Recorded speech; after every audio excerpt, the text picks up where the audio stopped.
सनातन के आगे इस्लाम की जड़ें कितनी पुरानी। सिर्फ कट्टरता, उग्रता, मानव जाति को खत्म करने का संकल्प, जीव मात्र से स्नेह प्रेम प्यार नहीं जी। वो है इस्लाम। क्या खतरे में है 120 करोड़ हिंदुओं का आशियाना? प्राची दीदी के यहाँ लगभग एक हफ्ते पहले भी मेरा जाना हुआ था, तो मेरे को बोली कि भाई इनको आशीर्वाद देना है। तो मैं देखा, मैंने कहा कि आप गलत व्यक्ति को आशीर्वाद दिलवा रहे हैं। एक सेकंड के लिए ही मैंने देखा उस महिला को, लेकिन मैं बोल दिया कि गलत आशीर्वाद आप दिलवा रहे हैं। मेरे पास समय नहीं था, नहीं तो अगर 5 मिनट रुक जाता तो मैं बता देता कि किस पंथ की है, किस जाति की है। क्या कामयाब होंगे भारत को इस्लामिक राष्ट्र बनाने के मंसूबे? भारत देश कभी भी इस्लामिक देश नहीं बनेगा। पड़ोस भारत से सटी जितनी सीमाएं सब इस्लामिक राष्ट्र हो चुके हैं। वो तो है, लेकिन भारत देश नहीं बनेगा जब तक भारत देश में योगी, विद्वान, साधक, सिद्ध, निशा को साधने वाले परम योगी भारत माता के गोदी की रक्षा के लिए संकल्प लिए हैं, तब तक इस्लाम धर्म का यहाँ कोई बोलबाला नहीं होगा। धर्म ज्ञान पर रामलला सरकार का एक्सक्लूसिव पॉडकास्ट। नमस्कार, धर्म ज्ञान के दर्शकों का स्वागत है। कविता राणा और आज हमारे समक्ष पुनः मौजूद हैं अयोध्या से रामलला सरकार। महाराज जी, एक बार पुनः आपका स्वागत है। जी, जय श्री राम जी। इस पॉडकास्ट में आज हम चर्चा करेंगे कि अगर इस्लाम में कट्टरता है तो क्या इस्लाम धर्म की श्रेणी में माना जाता है? इस्लाम और सनातन में फ़र्क क्या है? सबसे बड़ी बात ये कि जो अनिरुद्धाचार्य अब तक मना करते आए हैं कि भाई बिग बॉस में नहीं जाएंगे, लेकिन आज वो बिग बॉस के मंच पे नज़र आ रहे हैं, सलमान खान को गीता भेंट कर रहे हैं, इसके पीछे का मतलब क्या है? और सबसे बड़ी बात ये, क्या घर घर मुसलमान की पहुंच क्या हिंदुओं के लिए खतरा है, जिसका सबसे बड़ा उदाहरण साध्वी प्राची है। जी। इन्हीं तमाम मसलों पर आज हम महाराज जी से जानने की कोशिश करेंगे कि इनके पीछे की हकीकत क्या कहती है, सच का आईना क्या है, जानेंगे आज रामलला सरकार से। जी, जय श्री राम। जय श्री रामलला सरकार। जय माँ निकुंभला, जय माँ कामाक्षा। समस्त भारत माता के सनातन पुत्रों को मेरा कोटि कोटि वंदन प्रणाम। आपको हृदय से कोटि कोटि साधुवाद, धन्यवाद। जी, आपका सर्वप्रथम प्रश्न कि जहाँ कट्टरता है वहाँ इस्लाम है? वहाँ इस्लाम है, और इस्लाम धर्म में कट्टरता के अलावा कुछ दिखता नहीं है। इस विषय को हम बहुत विस्तार से लेते हैं। जी। देखिए, आप सनातन धर्म को रखें कि सनातन धर्म और इस्लाम में अंतर क्या है, विशेषता क्या है। मैं बताना चाहूँगा 100% सत्य यही है कि जहाँ कट्टरता है, जहाँ उग्रता है, जहाँ मानवता को ख़त्म करने का संकल्प है, वह धर्म हो ही नहीं सकता। उसको हम कभी धर्म नहीं मान सकते। जहाँ सहजता हो, सरलता हो, लघुता हो, दीनता हो, मधुरता हो, समस्त चैतन्य जीव को गले से लगाने की चाह हो, श्रेष्ठ संकल्प हो, वो सनातन धर्म है।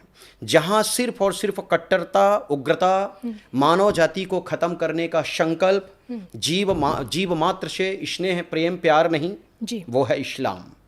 और सनातन धर्म और इस्लाम में अंतर, आप प्रश्न किए कि अंतर क्या है, मैं बताना चाहूँगा। जिस प्रकार धरती और सूर्य में अंतर है, अग्नि और वायु में अंतर है, जल और विशाल अगाध सूर्य के प्रकाश में अंतर है, ठीक उसी प्रकार इस्लाम और सनातन धर्म में अंतर है। सनातन धर्म सदैव अनादिकाल से सभी के ऊपर दया किया है। यहाँ तक कि हमारे सनातन धर्म में लता पता की भी पूजा उपासना होती थी, होती है, होती रहेगी। जिस जगह दया ही दया हो, जिस जगह स्नेह प्यार ही प्यार हो, प्रेम ही प्रेम हो, वह है सनातन धर्म। जहाँ कट्टरता ही कट्टरता, उग्रता ही उग्रता और जीव को सिर्फ और सिर्फ खत्म करने का, मिटाने का संकल्प ही संकल्प हो, वो है इस्लाम। जी। लेकिन सबसे बड़ा फ़र्क मैं आपसे जानना चाहूँगी कि आखिर इस्लाम और सनातन में सबसे बड़ा फ़र्क जो इन दोनों को अलग करके बांटता है। जी, सबसे बड़ा फ़र्क तो यही है, इस्लाम जीवन को मिटाने का संकल्प लिया है, सनातन धर्म जीवन को देने का संकल्प लिया है। यही अंतर है। और एक प्रश्न आप और किए अनिरुद्धाचार्य जी को लेके। जी। शायद उनका बयान मैं सुना था, उनका प्रश्न सुना था कि वो बोले थे कि कुत्तों के रेस में, दौड़ में सिंह नहीं जाया करता। और ये भी बोले थे कि मुझे कोई करोड़ों रुपए भी दे दे जी। तो भी हम बिग बॉस में नहीं जाएंगे। जी। कभी कभी मुझे हंसी आती है ऐसे लोगों के ऊपर। अब इनको हम क्या कहें, सनातनी कहें कि सनातन धर्म को ना जानने वाले कहें, या कहें, या ये कहें कि ये सनातन धर्म के सबसे बड़े जयचंद हैं। जयचंद बोल रहे हैं अपन? जी बिल्कुल बोल सकता हूँ। जो व्यक्ति अपने वाणी में स्थिर ना रहे, अपने संकल्प को पूर्ण ना कर सके, वो व्यक्ति कभी सनातन धर्म का हो ही नहीं सकता। अभी तो एक तरफ बोल रहे हैं कि कुत्तों के दौड़ में सिंह नहीं जाया करता है, ठीक है, अब उसी दौड़ में सम्मिलित हो गए। आखिर क्यों? एक तरफ किसी को आप गाली दे रहे हो। लेकिन गलत क्या है बिग बॉस के मंच में जाने का, गलत है बिग ना? बॉस में एंट्री लेने का? जी, तो फिर ऐसा कहना ही नहीं चाहिए कि मैं कुत्तों के दौड़ में नहीं जाऊंगा, ऐसा बोलना ही नहीं चाहिए। फिर तो सरलता से अपने पक्ष को रखना चाहिए, वक्तव्य को रखना चाहिए कि नहीं, हमको अवसर मिला है तो हम जाएंगे, सभी मानव से हम प्रेम करते, स्नेह करते हैं। फिर वहाँ मानवता दिखाना चाहिए, फिर इस शब्द को रखना ही नहीं चाहिए। जो व्यक्ति सनातन धर्म का अनुयायी है, सत्यता सनातन धर्म का पुजारी है, वो सभी से स्नेह करता है, प्रेम करता है, प्यार करता है, इसमें कोई संदेह नहीं। ऐसा शब्द कभी नहीं रखेगा। एक तरफ तो निजी स्वार्थ के लिए, अपने आप को मीडिया में ले जाके साबित करने के लिए, अपना प्रचार प्रसार करने के लिए बुराई करेंगे। दूसरे तरफ जब उनका प्रचार प्रसार हो जाएगा, लोग जानने लग जाएंगे, तो उनके घर में जाके भोजन प्रसादी पाएंगे, उनको गले लगाएंगे। या तो आप निंदा ही ना करें, और निंदा करते हैं, अपने धर्म से अलग उनको करते हो, तो फिर उनके पास जाने का कोई औचित्य नहीं बनता। अगर जाते हो तो फिर आप जय चंद की श्रेणी में ही आते हो, मुझे ऐसा लगता है। दोहरा चेहरा दिखता है इनका। बिल्कुल। लेकिन देखिए, यहाँ तो सबसे बड़ी बात ये है ना कि बिग बॉस के मंच पे भगवत गीता भेंट कर रहे हैं सलमान खान को, ये तो एक अच्छी बात है। सनातन का प्रचार प्रसार ही कर रहे हैं। देखिए, सलमान खान जो धर्म से इस्लामिक है, मुसलमान है, उनको तक उनके हाथ में गीता दे रहे हैं। देखिए, ये विषय अच्छा है, ये तो होना चाहिए। लेकिन फिर आप बोले क्योंकि हम कुत्तों के रेस में नहीं जाएंगे, यानी सिंह कुत्तों के रेस में, सिंह अपने को बता रहे हैं, सिंह कुत्तों के रेस में नहीं जाएगा, ठीक है ना। आप एक तरफ तो मुसलमानों की निंदा कर रहे हो जी, दूसरे तरफ मुसलमानों को गले लगा रहे हो। ये कौन सा धर्म है? ये कौन सा संकल्प है? ये कौन सा कर्तव्य है? ये कौन सा मानवता का भाईचारा है? ठीक है ना। इस विषय को लेकर हम पूर्णतः खंडन करेंगे। आप सिर्फ और सिर्फ दिखावा करते हैं। अनिरुद्धाचार्य जैसे लोग दिखावा करते हैं सनातन धर्म को लेके, निजी स्वार्थ के लिए। जो व्यक्ति धर्म के लिए जीता है वो सिर्फ अपने धर्म के लिए जीता है। आपको नहीं जाना चाहिए, लेश मात्र किंचित मात्र नहीं जाना चाहिए। उनको बुलाना चाहिए कि सलमान खान जी अगर सनातन धर्म को मानते हैं, सनातन धर्म से जुड़ना चाहते हैं, सनातन धर्म को लेकर जीवन जीना चाहते हैं, अभी तो सलमान खान जी बहुत अच्छे हैं, इसमें कोई संदेह नहीं है। वो सनातन धर्म का आदर करते हैं, सम्मान करते हैं, और उनका आदर सनातन धर्म के अनुयायी लोग करते हैं, करना भी चाहिए। मानवता को लेके देखा जाए तो उनको सम्मान प्यार मिलना चाहिए, ठीक है, यहाँ तक तो ठीक है। लेकिन सलमान खान अनिरुद्धाचार्य जी के पास आते और अनिरुद्धाचार्य उस समय श्रीमद्भागवत उनको भेंट करते और गले से लगाते, यहाँ तक तो गर्व का विषय है। लेकिन एक तरफ आप कह रहे हो कि कुत्तों के रेस में सिंह कभी नहीं जाया करता, या उनके दौड़ में सिंह सम्मिलित नहीं होता। एक तरफ आप जो है ना कुत्ता बता रहे हैं, दूसरे तरफ आप जाके उन्हीं के साथ बैठ रहे हैं, तो आपको फिर लोग क्या कहेंगे?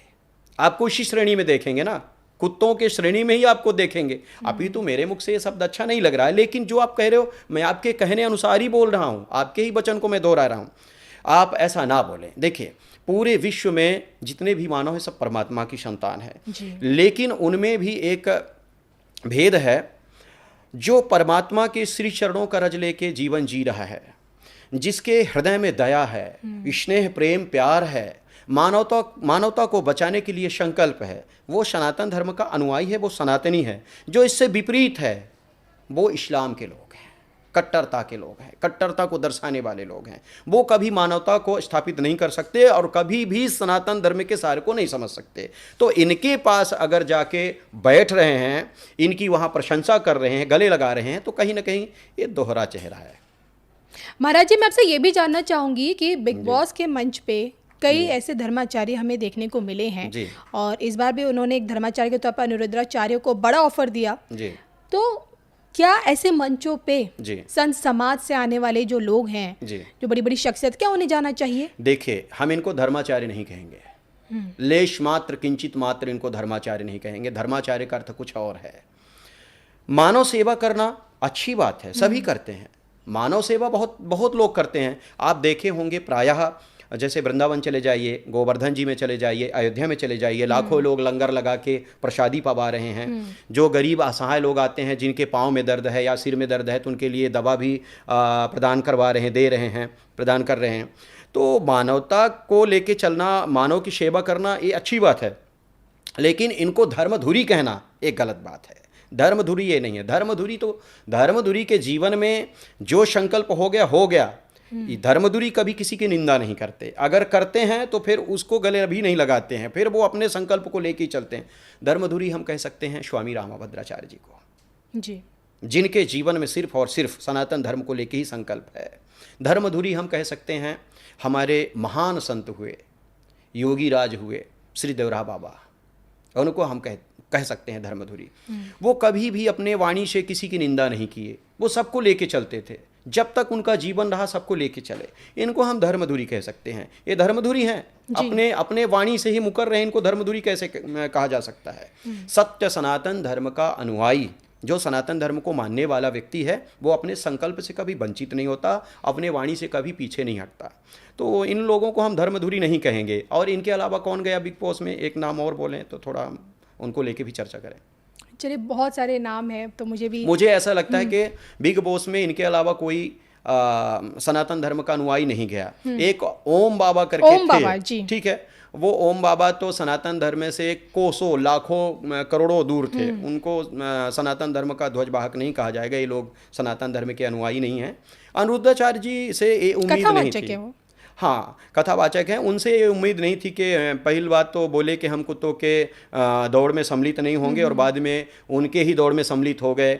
उनको ही वहाँ जाके जो है ना माला पहनाने लग गए, और उनके ही विषय को लेके ताली बजाने लग गए। कहीं ना कहीं कष्ट होता है। समाज को बरगलाओ नहीं जी, एक चेहरा रखो। अगर अपने आप को सनातनी कहते हो तो सनातनी बन के ही रहो। सनातन धर्म का एक विशेष सार इधर भी है, एक साइड और लेके देखा जाए। सनातन धर्म कहता है मैं सभी जीव से प्रेम करता हूँ। हमारा सनातन धर्म कहता है हम सभी जीव से प्रेम करते हैं, ठीक है ना। सनातन धर्म का अनुयायी भी कहता है कि हम सभी जीव से प्रेम करते हैं, स्नेह करते हैं। तो आप पक्के अगर सनातनी हो तो फिर किसी की निंदा ना करो, और सनातनी नहीं हो, सिर्फ अपने स्वार्थ के लिए सनातनी बने हो, तो फिर जो मर्जी वो बोलते रहो। जी बिल्कुल।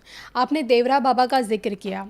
लोग आपसे ये भी जानना चाहते हैं कि देवरा बाबा की सिद्धियों के चलते उनकी जो भविष्यवाणियाँ सत्यता लोगों ने कसौटी पर खरी उतरते देखी है, आपको कितनी ये तमाम चीज़ें उचित लगी? देखिए, जो योगी होते हैं, जिनका जीवन साधना रत होता है, जिनके जीवन में सिर्फ और सिर्फ परमात्मा के अलावा कुछ नहीं, सिर्फ परमात्मा, उनकी वाणी तो सदैव सिद्धि होती है। देवरा बाबा कोई साधारण पुरुष नहीं थे। वो भगवान के श्री चरणों के परम उपासक थे, योगी थे जी, और निशा को साधने वाले थे। वो उनका जीवन पूर्णतः समाज के लिए था, देश के लिए था, विश्व के लिए था। उन लोगों की वाणी कभी मिथ्या हो ही नहीं सकती थी। सच बात तो यही है कि अभी भी ऐसे योगी हैं, ऐसे संत हैं जिनकी वाणी मिथ्या नहीं होती है, पर उनका जीवन आप देखेंगे तो समाज के लिए, पूरे विश्व के चैतन्य मनुष्य के लिए है, समस्त जीवों के लिए है, निजी स्वार्थ के लिए नहीं। जिसका जीवन निजी स्वार्थ के लिए हो जाता है, ना वो साधक है, ना विद्वान है, ना सनातनी है। जी, सुनने में तो ये भी आता है कि देवरा बाबा की चौखट पे तो नेताओं की भी लाइन लगती थी, और जिसे देवरा बाबा का आशीर्वाद मिल जाए तो उसकी सरकार बन जाए देश में। पूर्णतः सत्य है, इसमें कोई संदेह नहीं है। देवरा बाबा के पास सभी लोग जाते थे। उनके यहाँ तो मुसलमान भी जाते थे, मुसलमान भाई लोग जाते थे, क्रिश्चियन भी जाते थे, ईसाई भी जाते थे, हिंदू भी जाते थे। वो सबको गले लगाते थे। वो एक ही बात कहते थे कि मेरे लिए तो सभी परमात्मा की संतान है, मेरी आत्मा है, मेरे से मिलने आए हैं, इनको स्नेह प्यार हमको देना है। बस वो सरल शब्दों में यही बोल देते थे कि जितने भी जीव दिख रहे हैं सब हमारे हैं। यही बात खत्म हो जाती थी। लेश मात्र किंचित मात्र भी कभी राजनीति को लेके वो नहीं बोले, कभी किसी राजनेता को वो सपोर्ट नहीं किए, और कभी किसी विशेष राजनेता को आशीर्वाद नहीं दिए कि नहीं जाओ मैं आशीर्वाद देता हूँ आप भी जाइए। बस भगवान की कृपा, आशीर्वाद, अच्छा रहेगा। ये बोलते थे वो। और एक विशेष साधक की विशेषता यही है, सच्चे सनातनी का आचरण लक्षण यही है। अगर कोई व्यक्ति कहता है कि मैं सिर्फ राम का हूँ, राम मेरे हैं, तो वो राम के बारे में ही जानेगा, राम के बारे में ही मानेगा, राम को लेके ही चलेगा। फिर वो दूसरे जगह अपने निजी स्वार्थ को सिद्ध करने के लिए नहीं जाएगा। जैसे मैं आपके सामने बैठा हूँ, प्रत्यक्षम किम प्रमाणम, आपके सामने मैं प्रत्यक्ष रूप में बैठा हूँ। मेरे जीवन का लक्ष्य सिर्फ और सिर्फ मानव को आगे ले जाना है, मानव को बढ़ाना है, और मानव का परम लक्ष्य क्या है इस विषय को लेके बताना है। मानव का जो जीवन है इसका मूलतः उद्देश्य क्या है, लक्ष्य क्या है, इस विषय को लेके मैं आगे बढ़ता हूँ बताते हुए। हर एक मानव को परमात्मा के श्री चरणों का रज लेते हुए अपने जीवन को जीना चाहिए। समस्त मानव में उपनिषद कहता है ईशावास्यमिदं सर्वम यत् किंच जगत्यांग जगत, पावन श्री रामचरितमानस कहता है कहो कहाँ जहाँ प्रभु नाही, चतुर्लखय हृदय हर्षाही। इस सृष्टि में ऐसी कोई जगह है ही नहीं जहाँ मेरे राम का वास ना हो। तो फिर तो सब में राम जी हैं। सिया राम मैं सब जग जानी, करहूँ प्रणाम जोर जुग पानी, ठीक है ना। इस विषय को लेके हम अपने जीवन को जीते हैं।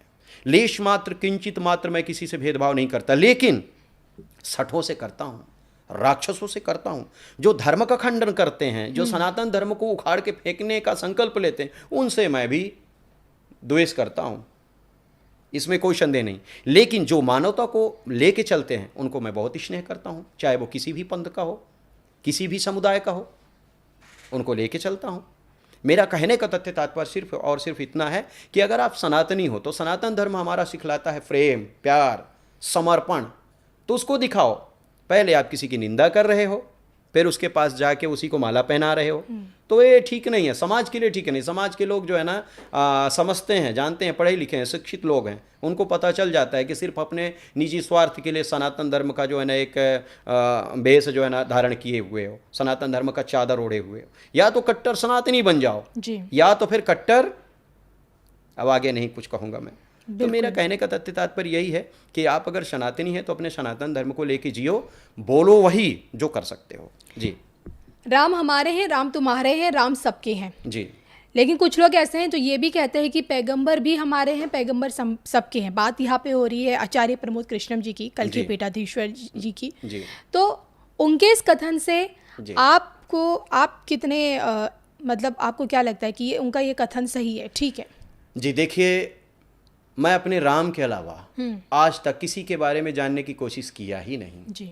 और जब तक मेरा जीवन रहेगा तब तक मैं अपने प्रभु के श्री चरणों के अलावा जानने की कोशिश नहीं करूंगा। लेकिन मदनी जैसे लोग कुछ ऐसे रहे हैं जो बीते समय उन्होंने ये भी कहा है कि भाई अल्लाह और ओम तो एक ही है। लेश मात्र किंचित मात्र भी ये सत्य नहीं है, एक हो ही नहीं सकता। अल्लाह और ओम एक नहीं हो सकता, ये सत्य बात है।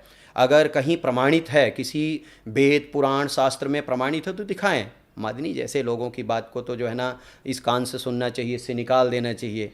उनका कोई महत्व नहीं है इस समाज में, और ऐसे नर पिशाचों को लेके हम ज़्यादा कुछ कहना नहीं चाहेंगे। ये लोग सनातन धर्म को उखाड़ने का संकल्प लिए हैं और गौ माता की हत्या करने का संकल्प लिए हैं, सनातन धर्म को पूर्णतः जड़ से मिटाने का संकल्प लिए हैं, मानवता को खत्म करने का ही संकल्प लिए हैं। इनकी वाणी आप सुनिए, ये मानवता को तोड़ने का काम कर रहे हैं, जोड़ने का काम नहीं कर रहे हैं। बहुत बड़ा आरोप लगा रहे हैं क्योंकि ये भारत के ही मुसलमान हैं।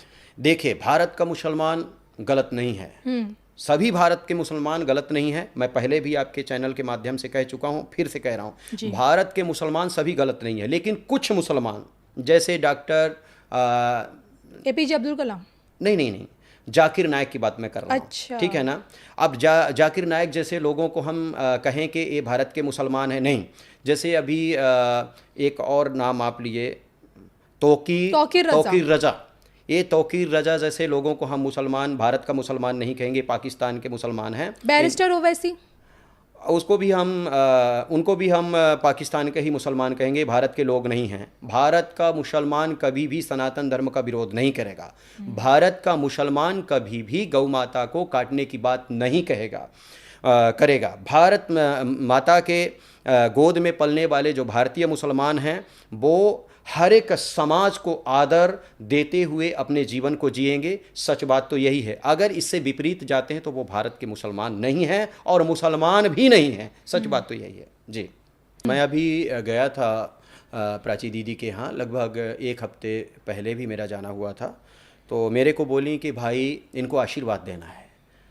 तो मैं देखा, मैंने कहा कि आप गलत व्यक्ति को आशीर्वाद दिलवा रहे हैं।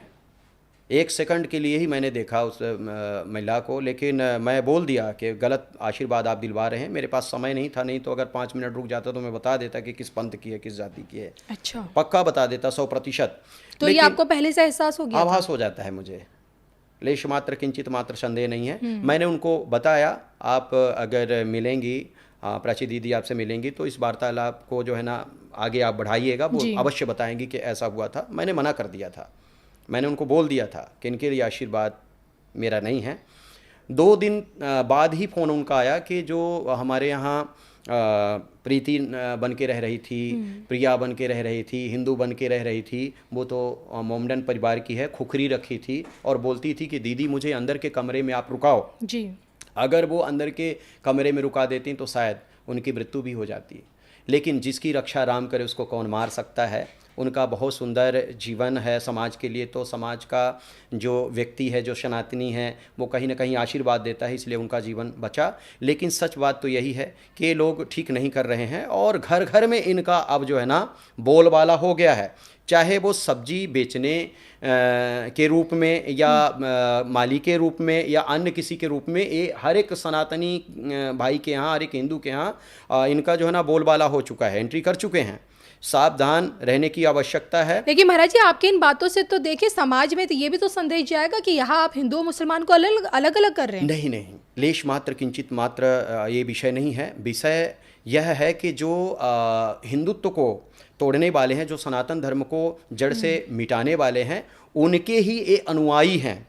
प्राची दीदी का नाम है और वो समाज के लिए अपना लगभग 40 साल जीवन दी हैं, अपने जीवन का 40 साल दी हैं वो, तो उनको कहीं ना कहीं टारगेट में रखे हैं। उनके प्राणों को लेकर फायदा किसका होगा?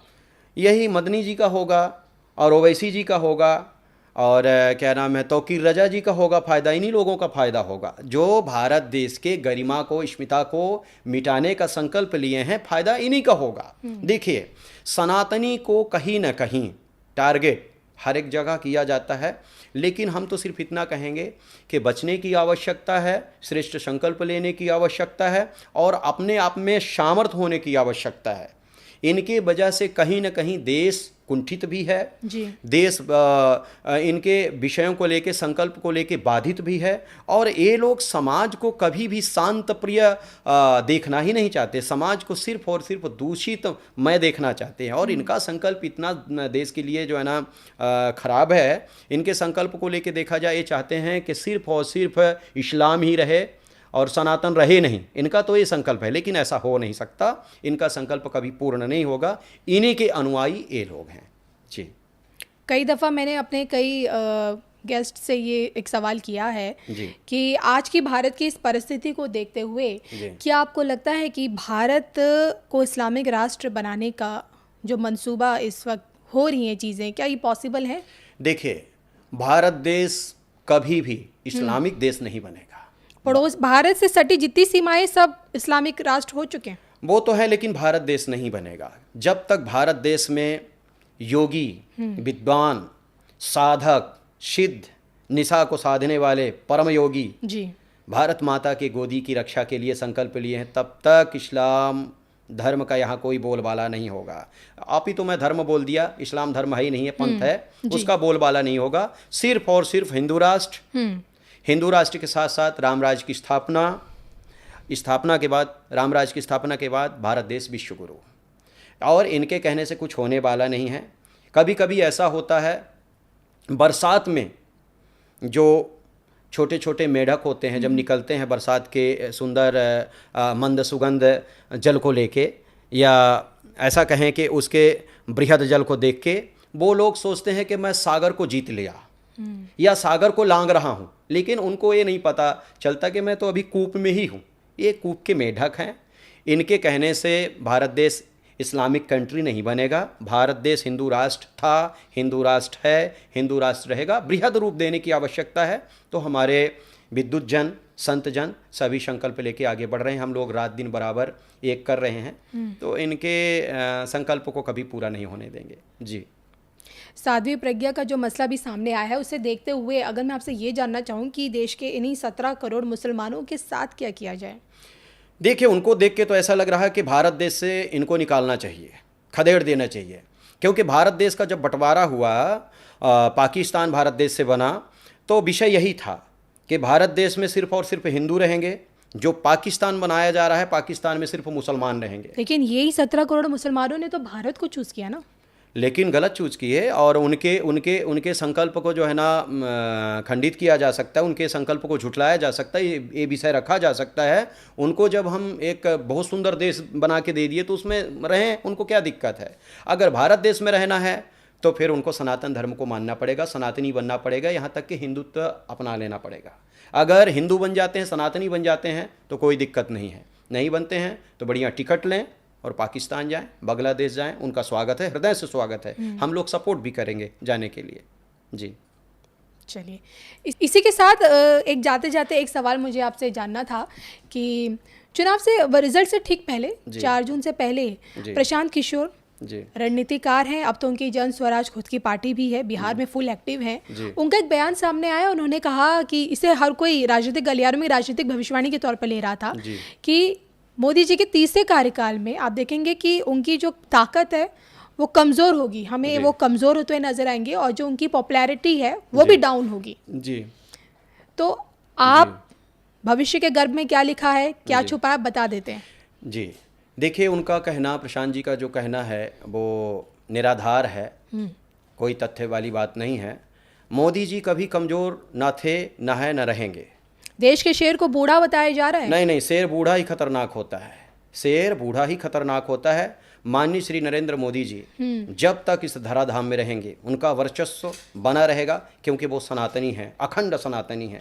उनके जीवन का जो संकल्प है मानव के कल्याण के लिए है, उत्थान के लिए है, इसलिए उनका वर्चस्व कभी ख़त्म नहीं होगा। और वो स्वयं अपने आप को लेके अगर किनारा करते हैं तो एक ऐसा शेर आ जाएगा जो पूरे विश्व को हिलाएगा, अपने वक्तव्य से, अपने श्रेष्ठ संकल्प से, अपने श्रेष्ठ विचार से। चलिए, जाते जाते आप बता सकते हैं कि देश का यही शेर और कितनों का शिकार कर सकता है? देखिए, आपकी बहुत सुंदर ये बात, लेकिन मैं तो सिर्फ इतना कहूँगा कि शिकार की बात तो नहीं रहेगी, लेकिन समझाने की बात जरूर रहेगी कि समझ जाओ, नहीं तो बहुत देर हो जाएगा। ये बात जरूर रहेगी, और वो कार्य करेंगे माननीय श्री योगी आदित्यनाथ जी। एक नए शेर की बात करें, भविष्य का नया शेर। भविष्य का नया शेर। अभी माननीय नरेंद्र मोदी जी को लेके जो संदेह कर रहे हैं, दुनिया भर की वार्तालाप कर रहे हैं, उनको मैं कह देना चाहूँगा कि आप आनंद से अपने जीवन को साधिए, आनंद लीजिए। जिसके ऊपर संतों की कृपा, जिसके ऊपर श्री राम जी की कृपा, जिसके ऊपर भारत माता की कृपा, वह व्यक्ति कभी भी लेश मात्र भी कमज़ोर नहीं पड़ेगा, निरंतर मजबूत होता चला जाएगा। माननीय श्री नरेंद्र मोदी जी का वर्चस्व जब तक इस धरती में सूर्य चंद्र का प्रभाव रहेगा तब तक रहेगा, ये परम सत्य है। इसी के साथ क्या मोदी से आगे निकल पाएंगे योगी जी?